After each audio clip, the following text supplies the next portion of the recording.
कक्षा 9वीं की student finally आपका विषय यहाँ विज्ञान का अर्धवार्षिक परीक्षा 2024-25 से पेपर लेके आ चुके हैं।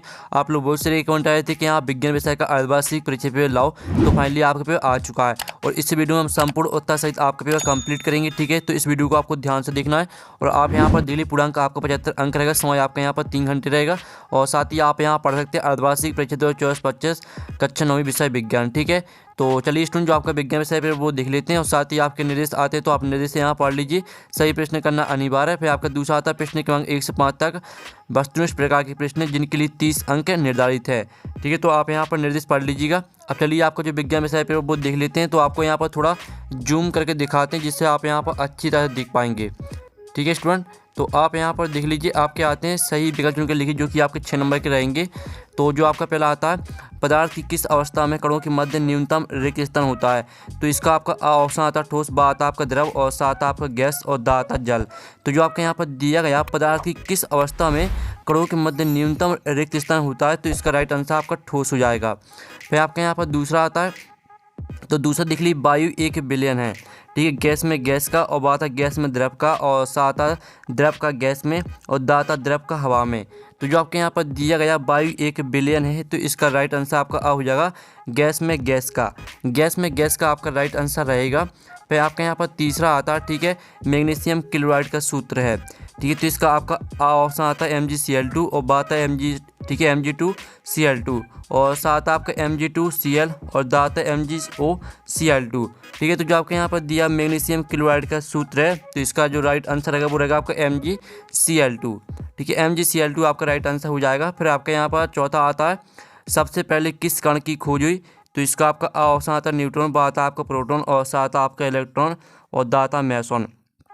तो आपका यहाँ पर जो दिया गया है सबसे पहले किस कण की खोज हुई, तो इसका आंसर आपका रहेगा इलेक्ट्रॉन। इलेक्ट्रॉन आपका राइट आंसर हो जाएगा। फिर आपका पांचवा आता है, ठीक है, पांचवा देख लीजिए जंतुओं के शरीर की संरचनात्मक व क्रियात्मक इकाई होती है, तो इसका आपका ऑप्शन आता है ऊतक, बाता आपका गुणसूत्र और साथ आपका जीन और दाता कोशिका। तो जो आपके यहाँ पर दिया गया जंतुओं के शरीर की संरचनात्मक व क्रियात्मक इकाई होती है, तो इसका राइट आंसर आपका कोशिका हो जाएगा। फिर आपका यहाँ पर 6वां आता है वस्तु द्वारा अपनी गति अवस्था में परिवर्तन के विरोध को कहते हैं, तो आपका आता है घर्षण, बाता आपका जड़त्व और साथ आपका भार और दाता संवेग। तो जो आपके यहाँ पर दिया गया वस्तु द्वारा अपनी गति अवस्था में परिवर्तन के विरोध को कहते हैं, तो इसका राइट आंसर आपका जड़त्व हो जाएगा। ठीक है, जड़त्व आपका राइट आंसर रहेगा। तो इस तरह से जो आपके सही विकल्प वो कंप्लीट हो जाते हैं, आपने अच्छे से यहाँ पर याद कर लिए होंगे। ठीक है, अब चलिए आपके जो यहाँ पर रेगिस्तान वो देख लेते हैं। प्रश्न 2 आता है रिक्त स्थान की पूर्ति की, जो कि आपके 6 नंबर के रहेंगे। तो पहला आता है बर्फ का गलनांक डोडो होता है, तो बर्फ का गलनांक आपका 273 केल्विन होता है। ठीक है, 273 केल्विन। फिर आपका जो यहाँ पर दूसरा आता है 2 घुलनशील द्रवों के मिश्रण डॉट डॉट विधि से पृथक किया जा सकता है, तो यहाँ पर 2 घुलनशील द्रवों के मिश्रण, ठीक है, आसवन विधि से पृथक किया जा सकता है। ठीक है, आपका दूसरे का आंसर रहेगा आसवन। ठीक है, तो आप यहाँ पर अच्छे से याद कर लीजिएगा। फिर आपका यहाँ पर तीसरा आता है परमाणु के नाभिक में उदासीन कण डॉट होता है, तो यहाँ परमाणु के नाभिक में उदासीन कण न्यूट्रॉन होता है। ठीक है, इसका आंसर आपका न्यूट्रॉन हो जाएगा। तो आपको यहाँ पर अच्छे से याद करना है। फिर आपका चौथा आता है फ्लोएम ऊतक पत्तियों द्वारा निर्मित भोजन का डोडो करते हैं, तो यहाँ फ्लोएम ऊतक पत्तियों द्वारा निर्मित भोजन का परिवहन करते हैं। ठीक है, इसका आंसर आपका परिवहन हो जाएगा। अब चलिए आपके यहाँ पर देख लेते हैं। 5वां आता है ध्वनि संचरण के लिए डॉट डॉट की आवश्यकता होती है, तो यहाँ पर ध्वनि संचरण के लिए माध्यम की आवश्यकता होती है। ठीक है, इसका आंसर आपका माध्यम हो जाएगा। और जो आपके यहाँ पर 6वां आता है एक ही प्रकार के कणों से बनने वाले पदार्थ डॉट डॉट पदार्थ कहलाते हैं, तो यहाँ पर एक ही प्रकार के कणों से बनने वाले पदार्थ आपके शुद्ध पदार्थ कहलाते हैं। ठीक है, इसका आंसर आपका यहाँ पर शुद्ध पदार्थ हो जाएगा। तो आप यहाँ पर अच्छे से याद कर लीजिएगा। ठीक है, शुद्ध पदार्थ आपका इसका राइट आंसर रहेगा। ठीक है, तो इस तरह से जो आपके यहाँ पर रिक्त स्थान वो कंप्लीट हो जाते हैं। अब चलिए आपके यहाँ प्रश्न 3 आता है सत्य असत्य का चयन करके लिखिए, जो कि आपके 6 नंबर के रहेंगे। तो पहला आता है मिश्रण का निश्चित गलनांक होता है, तो पहला आपका असत्य हो जाएगा। ठीक है, आपका पहला यहाँ पर असत्य रहेगा। फिर जो आपका यहाँ पर दूसरा आता है क्रिया एवं प्रतिक्रिया बल समान दिशा में कार्य करते हैं, तो आपका दूसरा भी असत्य रहेगा। और साथ ही आप यहाँ पर देख लीजिए आपका तीसरा आता है कैल्शियम का परमाणु द्रव्यमान 40 होता है, तो जो आपका तीसरा रहेगा वो आपका यहाँ पर सत्य रहेगा। फिर जो आपके यहाँ पर चौथा आता है हृदय पेशियाँ ऐच्छिक होती हैं, तो आपका यह असत्य हो जाएगा। और साथ ही आप यहाँ पर देख लीजिए आपका यहाँ 5वां आता है माइटोकॉन्ड्रिया कोशिका का पावर हाउस कहा जाता है, तो जो आपका 5वां रहेगा वो आपका यहाँ पर सत्य हो जाएगा। और आपको जो यहाँ पर 6 में आता वस्तु द्वारा अपनी गति अवस्था में परिवर्तन के विरुद्ध को जड़त्व कहते हैं, तो आपका 6 में रहेगा सत्य। ठीक है, तो इस तरह से जो आपके यहाँ पर सत्य असत्य वो कंप्लीट हो जाते हैं। आपने यहाँ पर अच्छे से याद कर लिए होंगे। ठीक है, अब चलिए आपके यहाँ पर नेक्स्ट प्रश्न आता है, सही जोड़ी बनाकर लिखिए, जो कि आपकी 6 नंबर की रहेंगी। स्तंभ आ बा में आपकी सही जोड़ी दी गई है। तो पहली आती है आपकी ब्रोमीन। तो ब्रोमीन को आपको किससे मैच करना है? तो स्टूडेंट आपको यहाँ पर ब्रोमीन को मैच करना है आपको अधातु से। और जो आपकी दूसरी आती है क्लोरोफिल, तो क्लोरोफिल को आपको यहाँ पर पत्ती से मैच कर देना, क्योंकि जो आपके यहाँ पर क्लोरोफिल रहता है वो पत्ती में पाया जाता है। और जो आपकी तीसरी आती है फिलोयम, तो फिलोयम को मैच करना आपको भोज्य पदार्थों के संवहन से।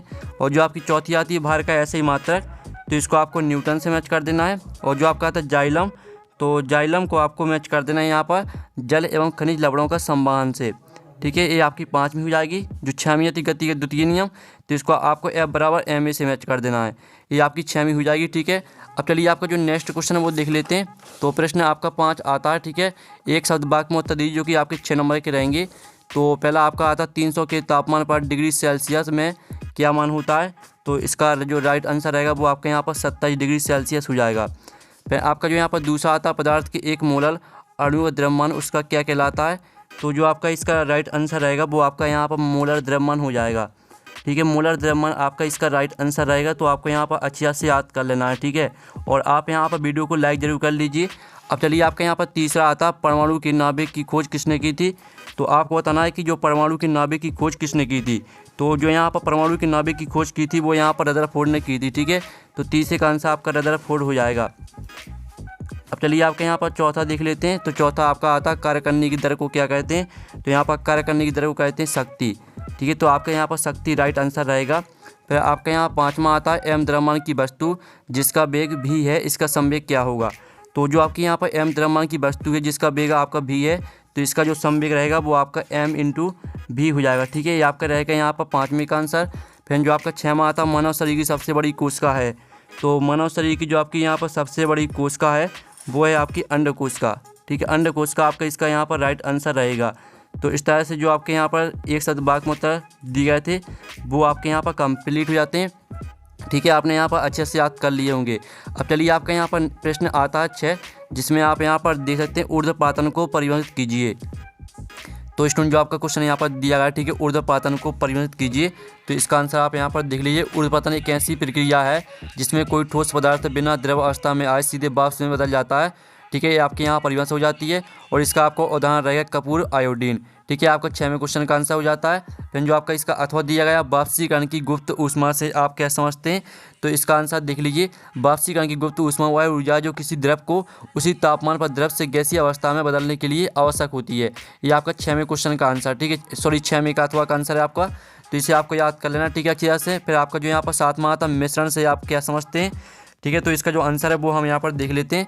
तो आप यहाँ पर देख लीजिए, मिश्रण 2 या 2 से अधिक शुद्ध पदार्थों का ऐसा समूह होता है जिसमें प्रत्येक पदार्थ अपनी अलग अलग पहचान बना रखता है। ठीक है, और दूसरे शब्दों में जब 2 या 2 से अधिक पदार्थों को मिलाया जाता है तो वे रासायनिक रूप से एक दूसरे से नहीं जुड़ते हैं। ठीक है, इस तरह से आप तो इस तरह बने पदार्थ को मिश्रण कहते हैं। और साथ ही इसका उदाहरण रहेगा नमक और पानी का घोल। ठीक है, आपका 7वें क्वेश्चन का आंसर हो जाएगा। फिर आप यहाँ पर देख लीजिए 7वें का अथवा आता बिलियन क्या है। ठीक है, तो आपको बिलियन की परिभाषा लिखनी है। ठीक है, तो आप यहाँ पर देख लीजिए बिलियन एक ऐसा सामग्री मिश्रण होता है जिसमें एक या अधिक पदार्थ, ठीक है, विलय दूसरे पदार्थ विलायक में पूरी तरह घुलकर एक नया पदार्थ बनाते हैं।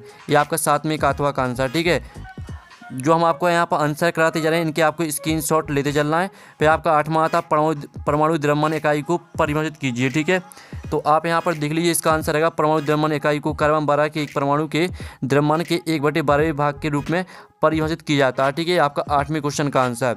अब चलिए जो आपका 8वें का अथवा आता वो देख लीजिए, बहुपरमाणुक आयन क्या होते हैं, उदाहरण दीजिए। तो इसका जो आंसर रहेगा वो आप यहाँ पर देख लीजिए। इसका आंसर रहेगा बहुपरमाणुक आयन ऐसे आयन होते हैं जो एक से अधिक परमाणु से मिलकर बने होते हैं और इन पर एक निश्चित आवेश होता है। ये परमाणु आपस में रासायनिक बंधनों से जुड़े होते हैं। ठीक है, इस तरह पूरा आपको याद कर लेना। साथ ही इसका उदाहरण देख लीजिए। ये आपका 8वें का अथवा का आंसर हो जाता है। अब चलिए आपका यहाँ पर 9वां देख लेते हैं। तो स्टूडेंट आपका 9वां प्रश्न आता है, ठीक है, कार्बन और सोडियम परमाणु के लिए इलेक्ट्रॉन वितरण लिखिए। ठीक है, तो 9वें का आंसर है वो हम यहाँ पर देख लेते हैं। तो 9वीं का आंसर रहेगा आपका कार्बन और सोडियम परमाणु का इलेक्ट्रॉन वितरण आपका रहेगा। कार्बन परमाणु क्रमांक आपका 6 होता है और इसका आपका इलेक्ट्रॉन विन्यास हो जाएगा 1s2 2s2 और 2p6। ठीक है, और साथ ही आप यहाँ पर देख सकते हैं, और साथ ही आप यहाँ पर देख लीजिए सोडियम का जो आपका यहाँ पर परमाणु क्रमांक रहेगा वो आपका 11 रहेगा, ठीक है। और इसका आपका इलेक्ट्रॉन विन्यास आपका 1s2 2s2 2p6 और 3s1, ये आपके यहाँ पर इलेक्ट्रॉनिक विन्यास हो जाएगा, ठीक है। तो ये आपका 9वें क्वेश्चन का आंसर, इसको पूरा आपको याद कर लेना है। अब चलिए जो आपका यहाँ पर 9वें का अथवा वो देख लेते हैं। तो 9वें का अथवा था कैथोड किरणों की कोई 2 विशेषताएं लिखिए। तो आप यहाँ पर देख लीजिए आपके यहाँ पर कैथोड किरणों की 2 विशेषताएं दी गई हैं, तो इन दोनों को आपको याद कर लेना, ठीक है। आपका 9वें का अथवा का आंसर यहाँ पर हो जाता है। अब आपका यहाँ पर 10वां क्वेश्चन देख लेते हैं। तो 10वां क्वेश्चन आपका यहाँ पर आता है कोशिका को जीवन की संरचनात्मक क्रियात्मक इकाई क्यों कहते हैं। तो जो इसका आंसर है वो आप यहाँ पर देख लीजिए, इसका आंसर रहेगा ठीक, कोशिका जीवन की सबसे छोटी इकाई है और सभी जीवों के निर्माण और कार्य करने के लिए जरूरी है, इसलिए इन्हें जीवन की संरचनात्मक और क्रियात्मक इकाई कहा जाता है। ये आपका 10वें क्वेश्चन का आंसर। अब चलिए आपका जो 10वें का अथवा आता है माइटोकॉन्ड्रिया के 2 कार्य लिखिए, ठीक है। तो आप यहाँ पर देख लीजिए ये आपके माइटोकॉन्ड्रिया के यहाँ पर 2 कार्य दिए गए हैं, तो दोनों कार्यों को आपको यहाँ पर अच्छे से याद करना, ठीक है। इसका स्क्रीनशॉट आप ले सकते हैं, ये आपका 10वें का अथवा का आंसर हो जाता है। अब चलिए आपके यहाँ पर 11वें क्वेश्चन यहाँ पर देख लेते हैं। तो 11वां आता है पेरेन्काइमा व कोलेनकाइमा में क्या अंतर है, कोई 2, ठीक है। आपको पेरेन्काइमा और कोलेनकाइमा में आपको 2 अंतर लिखने हैं। तो आप यहाँ पर देख लीजिए आपके 2 अंतर दिए गए हैं, ठीक है। आपके यहाँ पर 3 अंतर दिए गए हैं। पहले तो आपको एक बॉक्स में डालना है विशेषता, दूसरे बॉक्स में आपको पेरेन्काइमा डालना है और तीसरे बॉक्स में आपको कोलेनकाइमा, ठीक है। मुख्य कार्य, भोजन संचय, प्रकाश संश्लेषण, यांत्रिक सपोर्ट। इस तरह से आपको कोशिका भित्ति पतली समान आसमान कोनों पर मोटी, इस तरह से यहाँ से आपको 2 अंतर याद कर लेना है। ये आपका 11वें क्वेश्चन का आंसर हो जाता है। जो अथवा आता है स्टोमेटा के 2 मुख्य कार्य लिखिए। तो आप यहाँ पर देख लीजिए आपके स्टोमेटा के 2 कार्य दिए गए हैं, गैसों का आदान प्रदान, कार्बन डाइऑक्साइड लेना और ऑक्सीजन छोड़ना, वाष्पोत्सर्जन, ठीक है, वाष्पोत्सर्जन, पौधे से पानी का वाष्प के रूप में निकलना है, ठीक है। आपका 11वें का अथवा का आंसर यहाँ पर हो जाता है। अब चलिए आपके यहाँ पर देख लेते हैं 12वां क्वेश्चन जो आपका याद दिया गया है। तो 12वां क्वेश्चन आप यहाँ पर देख लीजिए, तेज हवा के चलने से किसी पेड़ के फल पत्ते क्यों गिर जाते हैं। तो जो इसका आंसर रहेगा वो आप यहाँ पर देख लीजिए, तेज हवाएं पेड़ों के फल और पत्तों को कई कारणों से गिरा देती हैं। इस तरह से पूरा आपको याद करना, ठीक है। पत्ते झड़ने लगते हैं, यहाँ तक आपको याद करना, ये आपका 12वें क्वेश्चन का आंसर हो जाता है। अब आपका यहाँ पर जो 12वें का अथवा दिया गया है, आप यहाँ पर देख लीजिए गति का प्रथम नियम लिखिए। तो आप यहाँ पर देख लीजिए जो आपका गति का प्रथम नियम रहेगा वो हो जाएगा, गति का प्रथम नियम कहता है कि कोई भी वस्तु अपनी बिना अवस्था में या एक समान वेग से सरल रेखा में गति करती रहेगी जब तक कि उस पर कोई बाह्य बल ना कार्य करे, ठीक है। आपका 12वें का अथवा का आंसर, तो इसको आप पूरा याद कर लीजिएगा। अब चलिए आपके यहाँ पर देख लेते हैं 13वां प्रश्न आता है। तो 13वां प्रश्न आप यहाँ पर देख सकते हैं, पौधे अपना पोषण कैसे प्राप्त करते हैं। तो इसका जो आंसर रहेगा वो आप यहाँ पर देख लीजिए, पौधे अपना पोषण प्रकाश संश्लेषण की प्रक्रिया से प्राप्त करते हैं। इस प्रक्रिया में पौधे सूर्य के प्रकाश, पानी और कार्बन डाइऑक्साइड का उपयोग करके अपना भोजन ग्लूकोज बनाते हैं। ये आपका 13वें क्वेश्चन का आंसर। फिर आपका यहाँ पर 13वें का अथवा आता है जैविक तथा अजैविक कारक किस प्रकार फसल उत्पादन को प्रभावित करते हैं। तो इसका जो आंसर रहेगा वो आप यहाँ पर देख लीजिए, ये आपका 13वें का अथवा का आंसर, तो इसको भी आपको पूरा याद कर लेना है। अब चलिए आपके यहाँ पर 14वां क्वेश्चन देख लेते हैं। तो 14वां क्वेश्चन आपका यहाँ पर आता है, ठीक है। आप यहाँ पर ध्यान से देखिए, गर्मियों में हमें किस तरह के कपड़े पहनने चाहिए और क्यों, ठीक है। तो आप यहाँ पर देख लीजिए, इसका आंसर है गर्मियों में हमें हल्के और सूती कपड़े पहनने चाहिए क्योंकि ये हवादार, पसीना सोखने वाले और सूर्य की गर्मी से बचाने वाले होते हैं। ये आपका 14वें क्वेश्चन का आंसर। फिर जो आपका यहाँ पर 14वें का अथवा दिया गया, ठीक है, बर्फ़ का टुकड़ा जल पर क्यों तैरता है। तो इसका जो आंसर रहेगा वो आप यहाँ पर देख लीजिए, ठीक है। बर्फ़ में हवा की तरह छोटे छोटे छेद होते हैं जिससे यह पानी से हल्का हो जाता है और इसलिए पानी पर तैरता रहता है। ये आपका 14वें का अथवा का आंसर यहाँ पर हो जाता है। फिर आपका यहाँ 15वां क्वेश्चन देख लीजिए, जिसमें आपका दिया है मिश्रण एवं एकक में आपको 2 अंतर लिखना है। तो आप यहाँ पर देख लीजिए, आपका मिश्रण और एकक में 2 अंतर दिए गए हैं। पहले तो आपको एक बॉक्स में विशेषता डालना है, फिर दूसरे में आपको मिश्रण और तीसरे में एकक। घटकों का अनुपात निश्चित नहीं है, निश्चित। गुणधर्म हो जाएंगे आपके घटकों के समान और घटकों से भिन्न। ये आपका 15वें क्वेश्चन का यहाँ पर आंसर हो जाता है। अब जो आपका यहाँ पर दिया गया, ठीक है, 16वां क्वेश्चन, 15वें का अथवा आता है कोलाइड विलयन के 2 गुण लिखिए। तो आप यहाँ पर देख लीजिए, ये रहे आपके यहाँ पर कोलाइड विलयन के 2 गुण। तो इन दोनों गुणों को आपको याद कर लेना है, ये आपका 15वें का अथवा का यहाँ पर आंसर हो जाता है। अब चलिए आपके यहाँ पर देख लेते हैं, जो आपके यहाँ पर दिया गया है 16वां माइटोकॉन्ड्रिया कोशिका का बिजली घर क्यों कहते हैं। तो इसका जो आंसर है वो देख लेते हैं। तो आप यहाँ पर देख लीजिए, माइटोकॉन्ड्रिया कोशिका का बिजली घर इसलिए कहा जाता है क्योंकि यह कोशिका के लिए ऊर्जा पैदा करता है। तो इस तरह से बिजली में बदलता है, ठीक है। इसको पूरा आपको याद कर लेना है। अब जो आपके यहाँ पर 16वें का अथवा आता है, तो इसे भी देख लीजिए, लवक के 2 कार्य लिखिए, ठीक है। तो आपको यहाँ पर लवक के 2 कार्य लिखना है। तो आप यहाँ पर देख सकते हैं ठीक है। भोजन बनाना, हरे लवाक सूर्य के प्रकाश से भोजन बनाते हैं। फिर आपका दूसरा रहेगा रंग देना, अन्य लवाक फूलों और फलों, ठीक है, फूलों और फलों को रंग देते हैं। ये आपका 16वें क्वेश्चन के यहाँ पर अथवा का आंसर हो जाता है। अब चलिए आपके यहाँ पर देख लेते हैं 17वां क्वेश्चन। तो आपका यहाँ पर 17वां क्वेश्चन आता है, चाल एवं वेग में आपको 2 अंतर लिखना है, ठीक है। तो आप यहाँ पर देख लीजिए, आपका चाल और वेग में 3 अंतर दिए गए हैं, तो यहाँ से आपको 2 अंतर याद कर लेना है। तो इसका स्क्रीनशॉट आप ले लीजिए। अब जो आपका यहाँ पर 7वें का अथवा आता है, औसत चाल किसे कहते हैं। तो आप यहाँ पर देख लीजिए, आपका 7वें का अथवा का आंसर, किसी वस्तु द्वारा किसी निश्चित समय में तय की गई कुल दूरी को उस समय से भाग देने पर प्राप्त मान को औसत चाल कहते हैं, ठीक है। आपका आंसर रहेगा और इसका उदाहरण भी आप यहाँ पर याद कर लीजिएगा। तो इस तरह से जो आपके यहाँ पर 2 नंबर के क्वेश्चन है वो आपके कंप्लीट हो जाते हैं। प्रश्न 17 तक आपके 2 अंक के क्वेश्चन दिए गए थे, तो वो हमने आपके संपूर्ण उत्तर सहित करा दिए हैं। प्रश्न आपका 18 आता है, ठीक है, अणु और परमाणु में कोई 3 अंतर आपको लिखना है।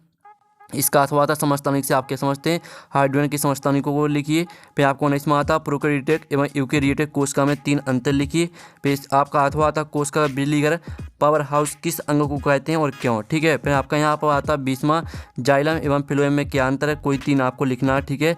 इसका अथवा आता है 40 वाट का एक बल्ब प्रतिदिन 10 घंटे उपयोग किया जाता है।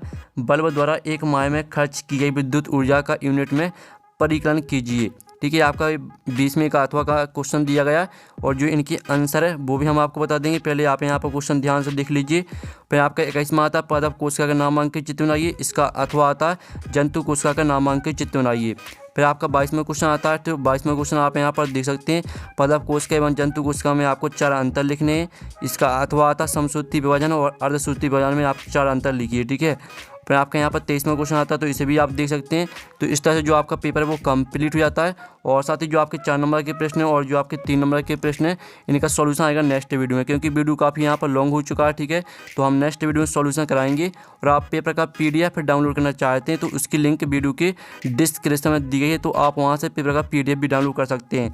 तो हम यहाँ पर नेक्स्ट वीडियो में, थैंक्स फॉर वॉचिंग।